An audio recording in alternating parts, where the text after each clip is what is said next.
నీకిచ్చిందే 3 ఏళ్ళు నీ సుట్టంతా పాగోళ్ళు ఎంత కష్టపడ్డవో గాని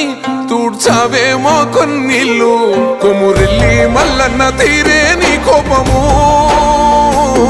కొట్లాడినవే అసెంబ్లీలో మా కోసము మళ్ళీ నీ గెలుపు కోసం దుబ్బక మొత్తం ఒక్కటై వస్తున్నమే నువ్వు మాతో ఉంటే సాలో అన్న రఘన్నా సుడిగుండాలే దండాలు పెడతాయిలే మా కన్నా నువ్వు మాతో ఉంటే సాలో అన్న రఘన్నా నిన్ను మించి నోడే లేడే దుబ్బాక కన్నా